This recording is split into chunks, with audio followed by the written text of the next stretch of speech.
Sounds good.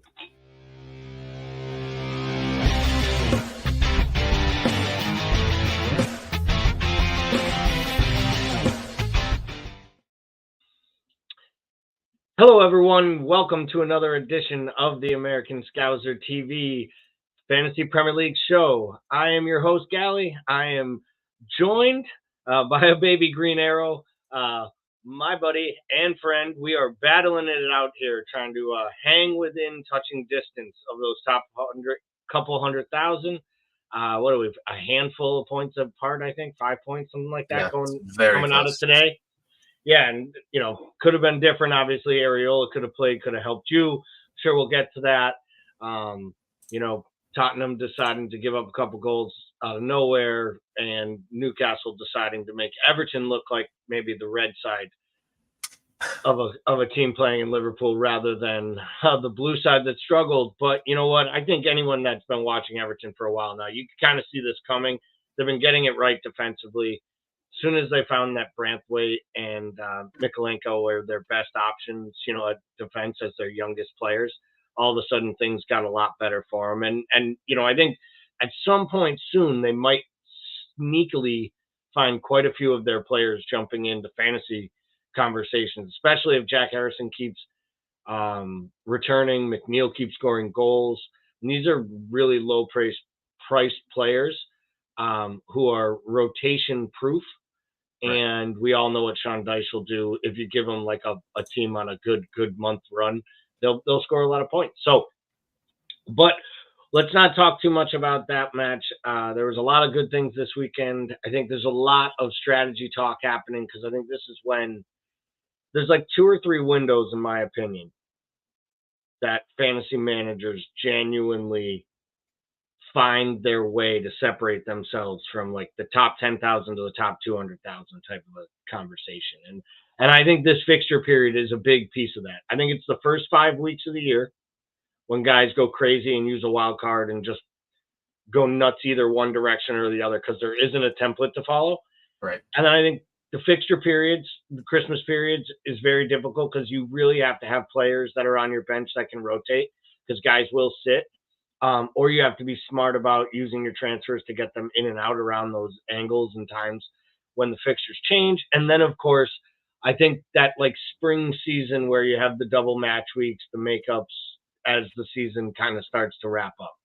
I think those are really the periods of time. And I think so we're going into one. So it should be fun. But let's start like we always do, taking a look at the live table standings for our American Scouser Cup.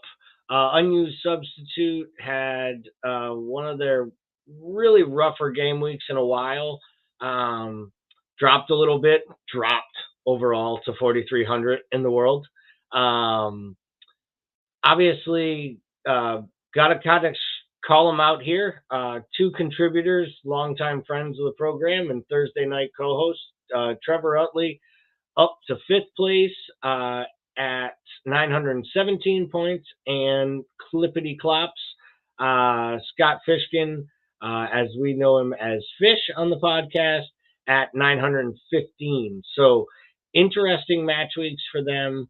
You can see Trevor didn't use a transfer, which was interesting. And Scott went Bruno Fernandes to Lo Celso. That might be a little recency bias. He might wish he doesn't make a transfer like that going forward. Interesting to see that 5 of the top 7 teams or 4 of the top 7 teams in our league didn't use a transfer this game week. How will you be using your transfers from a strategic standpoint over the next few matches, weeks, etc.? Well, I was kind of fortunate in the sense that I didn't use a transfer last week. Felt like I was in a pretty good spot and didn't want to waste anything. So wasn't going to make a transfer for the sake of making a transfer. So now I've got 2 free transfers. Mbuemo's hurt. We don't know how long he's going to be out for. So that's one of the few targets that I'm looking at right away is who do I go to from Mbuemo? And I think for me, what I'm going to do is I'm going to just make sure that I don't unnecessarily make moves for the sake of making them. Just because I feel like I've fallen in that trap before. And this is the first year where I've this is the third time now that I have the opportunity to do 2 transfers in one go. Whereas in previous years, I would be taking hits left and right because I would want to make another transfer and I wouldn't have a free one. So it opened up some fun for me. I'm happy not having Holland. I don't know what your feelings are with Holland, but especially I don't know. There was that one week he had a great week, but overall he's been not great for fantasy at the price that he's at. So I think for me, keeping the core of Salah, Palmer, Gordon, and Son for now, I really like. And then sort of moving from Mbuemo maybe to a lesser mid and upping up one of the forwards. But I don't hate my team overall. And I don't know. I guess we'll have to see specifically which players I want to attack. But I like overall the options that I have going forward. I think goalkeeper is the one thing I'm going to take a look at because Turner and Areola, I don't know if that's the strongest 2 that I can put out there right now. And if I have 2 free transfers, I know we talk about set and forget keepers. If I can use both those transfers and feel good about the rest of my team and do a set and forget double keeper now, then that could be a way to go. Yeah, I think you're fine with Areola because it was a wrist injury today that saw him miss the match. It's not like he's been replaced by Fabianski and, Sure. balls bounce off Fabianski's face and they go in nets. And he's not, you can tell like he didn't handle it. He didn't cover himself in glory handling being demoted to number 2. And a manager like David Moyes doesn't forget that. There isn't a third option that is viable. Or I bet Moyes would have went to him with the way Right. Fabianski acted earlier in the year when he found out he lost the number 1 shirt. Yeah, I don't disagree with that move. I think you could keep Areola and just move Turner, Turner to somebody. I mean, Chelsea's fixtures are just unbelievable. Kelly actually talked this week about using her transfer at the time because she rolled the transfer, I believe, to have 2. She had talked about it.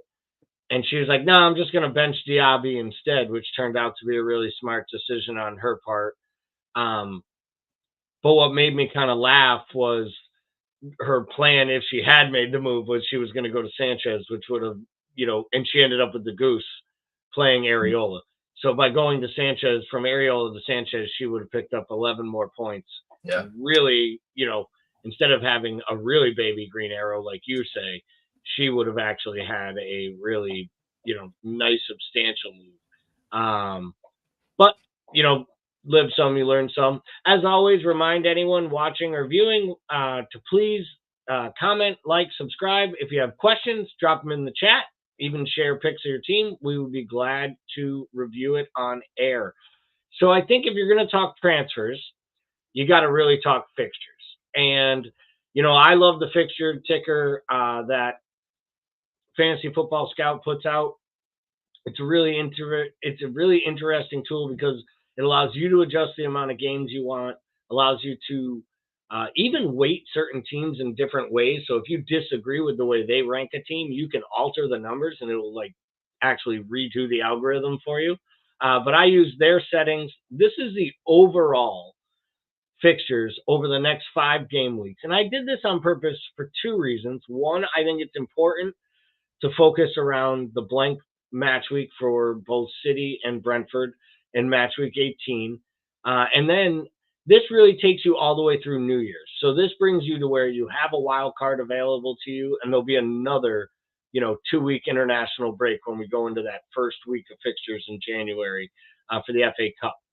So no surprise when you see the names of the teams that they're playing. And the fact that they have 2 of those matches at Stamford Bridge, that Chelsea are the top of this list. Wolves being second, Tottenham third. When you see something like this, even the next 2 being the Uniteds and Brighton, does this lead you to invest in these players, break from the template? Would you use this as a gauge to who has the best matches over the short term? Or are you more still planning out 8 to 12 weeks at this point, even though you have a wild card that comes alive in January? Yeah, personally, I'm going to look to attack 3 to 4 fixtures at a time because you can shift your team around a lot in 4 weeks. So I think sometimes planning 8 to 12 weeks out can be a detriment because with the amount of turbulence in the league with injuries and just with form, it's hard to really stick to a plan, 2 months down the road, given what you might see today versus what you might see in 2 months. So something like this, I think, is really valuable because you take a look at a club like Chelsea that struggled a lot in the beginning of the season, and now they're sort of finding their footing. And there are a lot of cheap options on that Chelsea squad that have potential for the points. And then when you look at a team like Wolves that also had a rough start, but now also finding and clicking and getting things done, someone like Hwang Hee-chan for 5.7 could be an easy sort of mid, not even mid, but a lower priced midfielder that you can sub Mbeumo for. And that's sort of what I'm tinkering with, is taking Mbeumo down to Hwang Hee-chan and then using kind of that leftover to go up to Sanchez from Turner. So I think seeing these 3 to 4 weeks at a time is pretty valuable. I think it's all dependent on your team, right? If you find that your team is struggling in a certain area, you're going to attack this differently. If you're looking at this just strictly from attacking standpoint, you might not value this as much if you want to look at it from a defensive standpoint, right? So, of course, you can do whatever you want with this with this template, with this thing, to make it organize itself by defense or attack, so you can do it any other way. But it's really nice because it gives you a nice cheat sheet rather than having to click on every player and see what their next 4 fixtures are and whatnot. This breaks it down so easily, and it's easy to read, right? The colors are noticeable. And then, the all caps means they're at home and all the lowercase means they're away. And it's that simple. Yeah, I was a big fan of it. I started using their stuff a few years back, probably, I don't know, it's quite a few now, maybe 6-7 years. I've been following their stuff on their site. There's a lot of great content there. I mean, probably the most in-depth analysis, too much analysis at times. Catch myself getting overwhelmed with some of the information that I'm reading and changing my own mind based on what all these other professional folks are saying. I do agree with you on the Erling Haaland thing. I will say, Manchester City, even an out-of-form Manchester City, would be towards the top of this fixture list if Brentford's name was where it should be in match week 18 and they weren't going off to play in the, what is it, the Club World Cup or whatever it is that they're going to play in as the winners of the Champions League. So, I think this is not the week to get off Haaland if you have him. He's angry. I think he's kind of reading people laughing about him a little bit. Someone is going to pay the brunt, and that just might be Luton. It might just be. Like, if there was ever a week he literally drops 5 at halftime, it could be the Luton match. So I will be hanging on to the big striking Viking, and I will also be captaining him. There's no question about that. I will say I'm considering moving off of him in 18, but I have to be honest, it took me so long to get back on the horse and finally take that hit. And the hit helped me.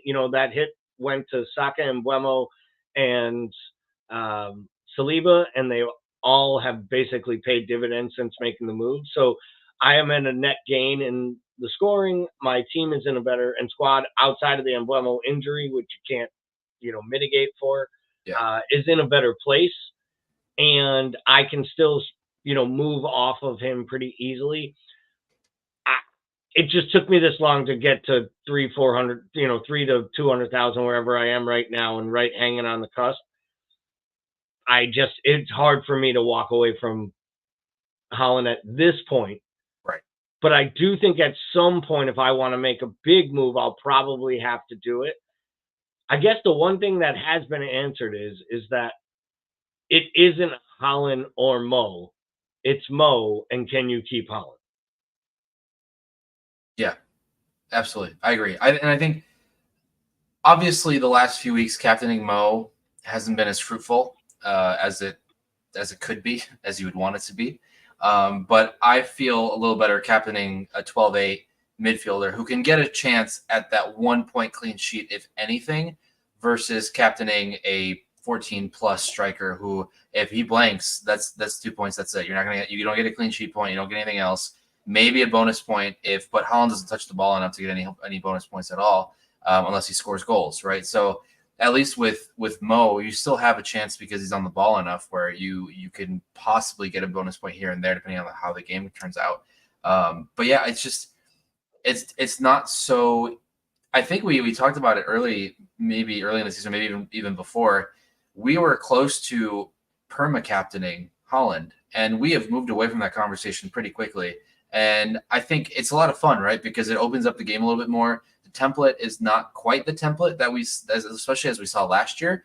And so it just makes the game more interesting overall when there's so many different directions you can go.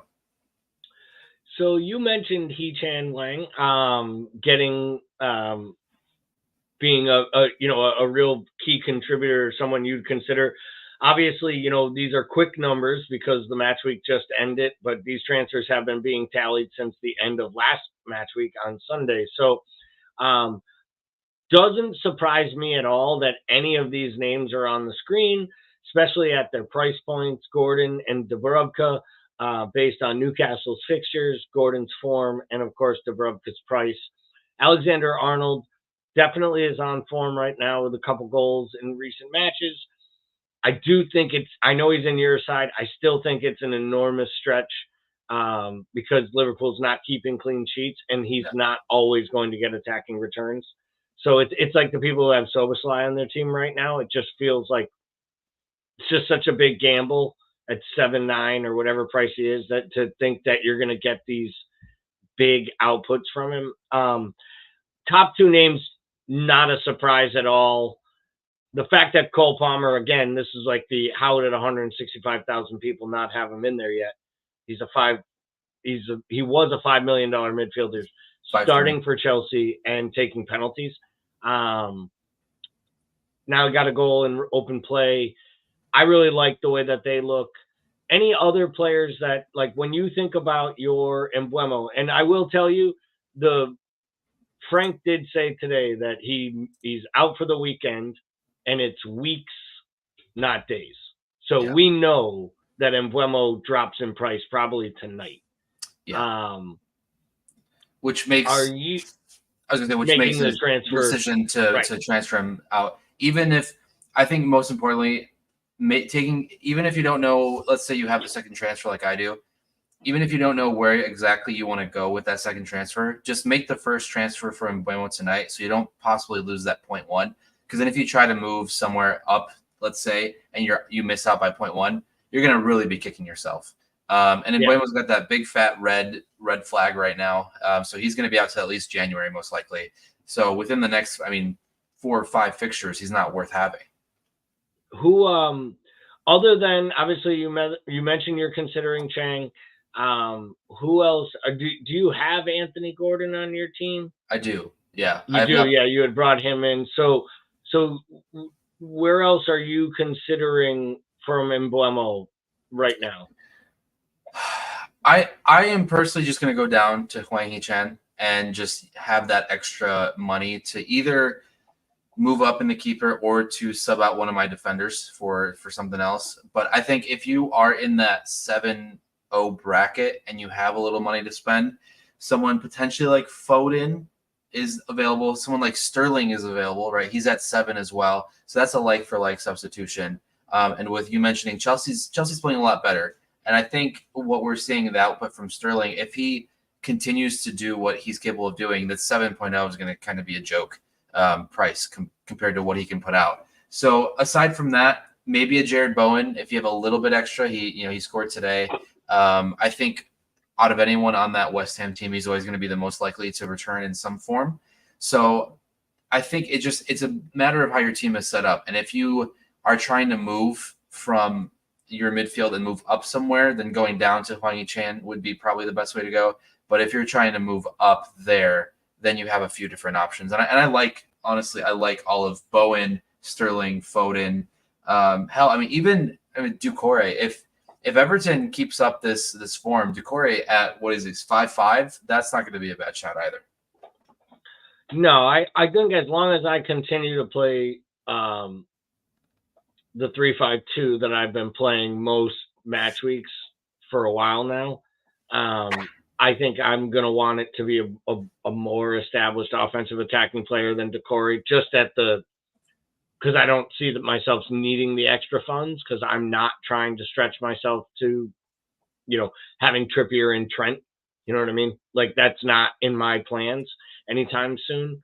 I think my bigger move right now, I'm content, like I said, with Holland up top, and we'll get to our teams.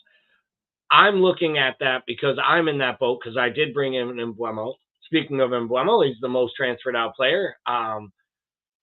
384,000 people, or 383,000, almost 384, have transferred him out. That's 280,000 more than the next guy, which is Nick Pope. Matty Cash comes in third.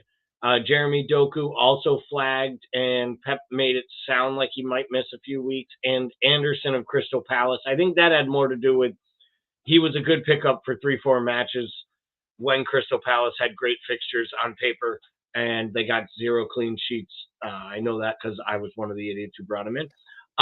But Embuemo, obviously, he goes. People come in. Pope goes out. Is it time for everyone to cash in on the Villa defender? Villa's weird. I know Villa's weird. I don't know, man. I feel like if they're he was playing, benched today too.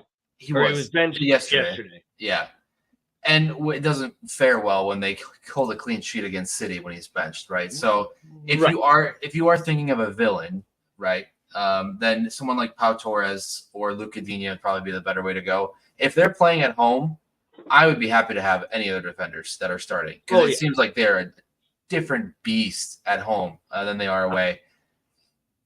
I think the only concern I have right now with Cash is that, and in addition to the fact that he's lost some minutes, has competition, and Emery clearly has faith in everyone and should. I don't think he'll start the weekend because I think when you keep a clean sheet against City, you start the same back four in the next game. And that's the type of manager Unai Emery is, a good one. I also think, I know he's one yellow card away from a suspension. Right. So I do think that's why you keep seeing the sales, and with the sales comes the drop in price. So I'm losing value right now. Like if I didn't have a flagged Embuemo, I'm probably using my one transfer this week on Matty Cash. Just rotating my squad, finding a defender that's playing a little better, probably one with just a better fixture run. So it'll be interesting to see there.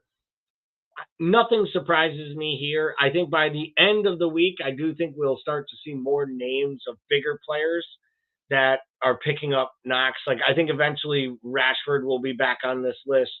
I think Bruno Fernandes would have been on this list. Like if we don't have those big red flags by players that were owned by lots of managers in this game, I'm not sure that we would have seen this type of activity. So take a look at my squad at the moment. I sit just looks like outside the top 300,000 after the auto subs go through. I'm fine with that. I had a +10 score on the safety. Could have been much, much better if, somehow Tottenham had kept that clean sheet today, because I think Porro would have got he would have had the clean sheet, plus he picked up a yellow card. So I lost a lot of points there. Holland and Solanke both let me down up front. But other than that, my midfield, you can't ask for more than returns across your midfield. Obviously, I would have liked Mo to have done a better job.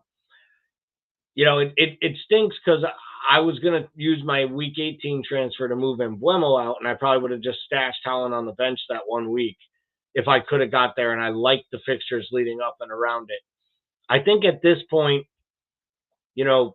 for me, I'm torn because I've thought about the Hechan. I've thought about going down to Gordon and saving the money and then reinvesting that to improve Morris. But then I'm like, what am I investing in Morris for? I almost want to bring him down to the kid at Sheffield United, the Osula, who's starting again and is 4-6. Yeah. I'd really like to see what Wilder's going to do if he's going to play Archer or Osula up top. Now I save that money and maybe I can make Cash something better or one of those midfielders. So I almost feel like I'm comfortable with Embuemo's price at $7 million, which, I never like having Raheem Sterling on my fantasy team because even when he was at Liverpool, I genuinely never liked rooting for Raheem Sterling on a football pitch. But from a fantasy standpoint, it feels like he might be the right player. I think he has the best upside over the next 5 game weeks of any player I could bring in. Where do you think I should go when it comes to Emblemo? I know you're going with Juan, but that's your side, and you have 2 transfers. I have 1. Yeah. Knowing I'm only doing that, and I don't have enough money to get to Bowen, and I'm not willing to take another hit. And you want to stay 3-5-2, right? Yeah, I mean, with this side, how else am I going to do it? I leave Emblemo for another week and stash him on the bench and try to improve Morris. But even that, I mean, I'm talking. I got a 5-1 striker. Yeah, I guess I already have Solanke, so I'm not going to go to Semedo. Like, there's not really much wiggle room here. Right. So I think at this rate, Chelsea's fixtures are really, really good. I know we shared the screen earlier, but again, to reiterate, away at Everton, home at Sheffield, away at Wolves, home to Palace, away to Luton, home to Fulham. I mean, you could see 2 to 3 goals in each and every one of those games. So that's, let's say, 14 to 18 goals over the next 6 game weeks. And is it fair to say that Sterling could be part of at least a quarter of them, a quarter to a half? And so those are.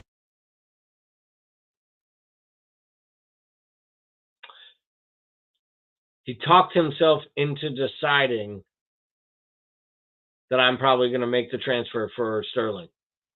You talked yourself off the show. You got told you literally the Sterling gremlins came in and stole you away. They were like, don't make him. If you put me on his team, I probably won't score. How could you even recommend this piece of trash to your co-host and your friend? How could you do that? No, I do agree with you. I mean, I was pretty much like leaning that way only because, I mean, I feel like I have a balanced squad right now from player price standpoint where I can make pretty much lateral moves with a few dollars here or there. You know, I was really happy to get Saka back in. I like would fret every week while I watched the matches knowing I didn't have Saka in my side and how many people were gaining every time one of the Premier League's most elite offensive attacking players was scoring for the best side when it comes to going forward. And it pains me to say that, whether it's Liverpool, City, Arsenal is the best side in the country right now. It's not even about going forward. They're the best side in Europe, or they're the best side in England. I don't even think it's a question. They're playing great football. I do think they'll stumble and they'll fall short. I think that you have to be careful in how you invest in their fantasy assets. My only fear with Saka is he's quick to give a penalty up, which I don't love from a player. I like a greedy guy. I want the guy who wants every single penalty and every single goal he can have. Basically, I want Mo. So it'll be interesting there. My only thing with Sterling is the 2 Chelsea attackers. But then in some ways, I almost feel like at some point soon, Sterling and Palmer are just going to get into a world where they're like, why pass the ball to anybody else? We're the only 2 that can score or make things happen. Let's the 2 of us and Enzo just create triangles all over the field and try to win. So it's going to be interesting there. I think I'm leaning to Sterling. I have a couple extra quid in the bank, so I'm not crazy worried about making the transfer tonight, if you know what I mean.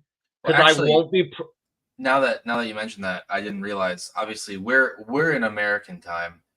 Everything's already gone through, and Mbeumo didn't drop in price. I just double checked. He didn't drop in price tonight, so you technically don't need to do anything until like 5 or 6 p.m. Central Time tomorrow when the prices get updated in England. So we're fine right now. There's that. Yeah. And I just feel like it's one of those things, even if it did, like that's my thing. I have that money, so I might even roll it out. I won't wait until Saturday morning, though I am planning to be up extra early because I'm going to host our Oh, you're hosting? Pre-match show, unless if you want to do it. But I thought it was 5:30 in the morning. It might be extra early for you. But if you wanted, I've hosted most of the last one I didn't host. But I mean, we could talk about it. Why don't you host and I'll appear? Okay. That sounds good to me. I could not have to do this. That would be great. Perfect.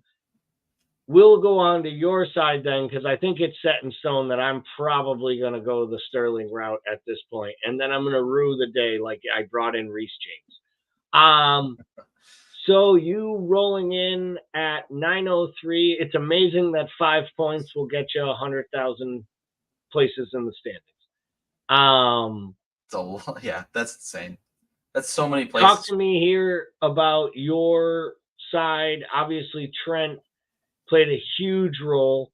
So huge you wish you captained him. But what was it? Where do you go from here? How much longer do you go with the Liverpool triple up? What's your plan? Yeah, I mean, there's no world in the last 14 weeks where I would want to put a captaincy on a Liverpool defender. So, it just happened to be Sheffield should have scored one, let's be honest. So kind of the fact that there was a clean sheet, they kind of got away with it. But yeah, it's weird because I feel like my forwards, Watkins, Darwin, and Alvarez, I feel so good about them all the time, even though they continuously let me down. So now I'm stuck in this spot where I don't know if I really want to get off of any of them because I have this gambler's fallacy going on in my head where, oh yeah, this is the week they'll return. They have to return. They haven't returned enough. And I keep telling myself that, and I think I keep falling in the hole. But yeah, I'm going to stick with these three guys for this week, and I'm going to go down from Mbuemo down to Hwang Hee-chan. And then the only thing I'm sort of debating in my mind is, do I upgrade Gahey or do I upgrade Turner and have Areola plus someone to rotate? Because I like everyone else where they're at price-wise. I think everything's fine. I'm not going to get off of Gordon or Palmer or Son at the moment. I know Trippier, a little expensive, but Trent is more expensive, right? But I think Trippier still offers quite a bit. Today was sort of an anomaly. I don't think we expect to see that from Newcastle often moving forward. If, again, that was pretty bad. But then they did get smacked by Brighton randomly last year, I think it was. It was like 5-1 or something like that. So they have those moments in them, I think, where they just totally switch off. But yeah, I think overall I like this side. I think I just need to decide where I want to invest the money that would make more sense. Do I do a set and forget keep, or do I upgrade a defender to allow myself to possibly do a 4-4-2? But then I'm going away from what I want to do, which is 3-5-2 this whole time. So yeah, it's weird. I feel like almost in a weird way, I'm in a great spot, which I'm scared to say that because next week is going to be horrible. I think you're in a good spot. I'll give you that. I think if you're going to stay in a 3-5-2, you need to ship one of those forwards out and save some money. Yeah, it's just you're spending too much money every week with one of them on the bench. Absolutely. So that's one. And you can't do it now probably because you want to do the Mbuemo move and probably improve somewhere else. And you don't have to improve that right now, but you could. And that's the other thing. I think you could go down from either Darwin or Alvarez and find actually a striker to improve. And I think that probably is where I'd be looking. I think you're going to have to you're going to have to think about Son really heavily eventually, because at that price, he is $1 million over Saka. He's $1.5 million over Bruno Fernandes. And until Tottenham shows me that he's going to be the one, like, to me, there isn't a difference right now other than penalties between Son and Kulusevski, except for 2.7 million. Lost him again. He just doesn't like criticism. I'm sure he'll be back soon. I can't handle the criticism. Yeah. Can't handle that truth. No, but I do. You know what I'm saying? Like, I think, like, when you look at the prices, I mean, honestly, Son, Brennan Johnson, and Kulusevski for touches in the box over the last 4 weeks since Maddison's been hurt are basically exactly the same. Pedro Porro gets more touches forward than anyone on Spurs. Yeah. He's the most attacking player in the whole side.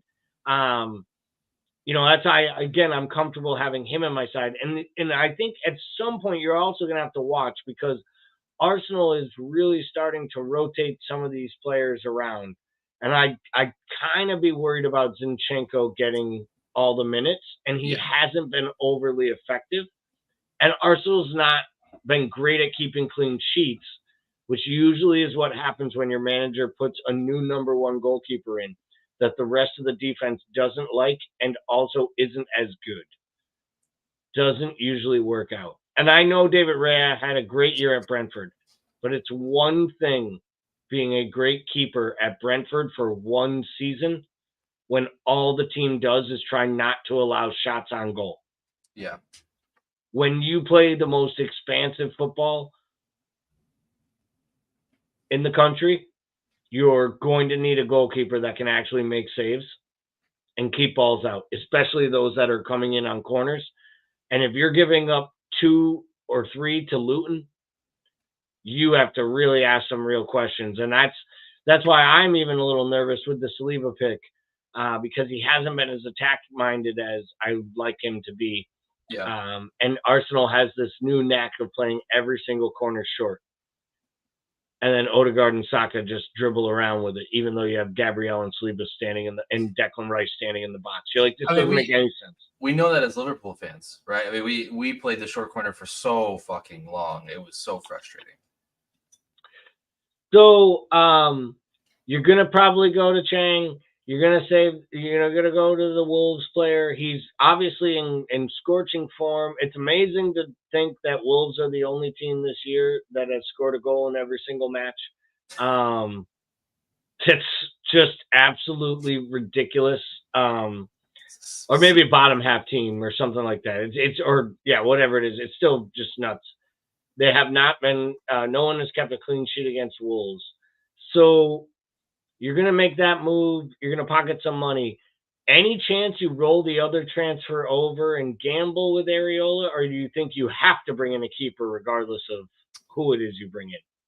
That's a good question. I feel like, I guess, as we get closer to the weekend, if Moyes says something, then depending on what he says, I could just roll with the transfer and end up having, I would have, what is it? Let me just double check here again. Sorry. $2.5 million in the bank for a double transfer the following week, which is a healthy amount of money. That sounds like the way to go if you can. If you can do it, that to me sounds the way to go. And I'll be honest, I think people who have hung on to Turner should hang on to Turner. Because I think the keeper is one. I think Forest is going to be in the relegation zone at some point the second half of the season. I'm not saying they're getting relegated, but I think they will be there. I think Steve Cooper might be the next manager fired. And I'm not going to rule out them hiring a manager who might consider making a goalkeeper change. And I also think that keeper is part of the problem. And I know Matt Turner had an absolute howler of an afternoon at Anfield, but better goalkeepers have come to Anfield and had a worse afternoon dealing with that crowd for the first time ever in a big spot. And I think he was actually good in the time that he got to start this year and was coming across as a good buy. And I still think they like him. And I think there's a shot he gets that job back. And if he did, and they get a run of fixtures, I mean, that's a really, really good price to have a keeper at. So if you could, I'd hate to waste I think if you actually make a transfer, you should do it the following week when you're on a double and you make the double move. Like, I almost feel like you can roll this through and maybe get by with Ariel and Turner for a little longer. You're not getting that many points. If you look at the elite goalkeeper each week, it's like a 4 by average standards. So, but for me, 4 points is almost 80,000 spots. It is, but it isn't when it's in conjunction. When it changes the fact that 4 points could be 16 points elsewhere if you got 2 of these transfers right. And I think you have real room to improve your side obviously, in Guy and in Taylor. I think you can still improve on Alvarez because it's been too long that he's been off the boil. And Kevin De Bruyne is going to be back within 2 weeks, they say, 2-3 weeks. And that means a lot less minutes for a lot more. We're back to Pep Roulette. Yeah. And I know you don't want to rejig this thing to bring Haaland in because you can't have two, midfielders playing defense at your price points and have the $14 million striker. So, you do have a little construction to do, I think, to stay up as high as you are, which is awesome.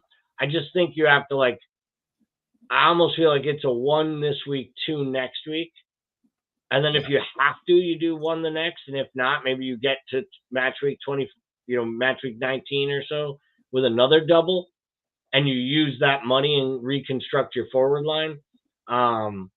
But I think you just make the 1 transfer. If it was my side, I think I'm making 1 transfer this week.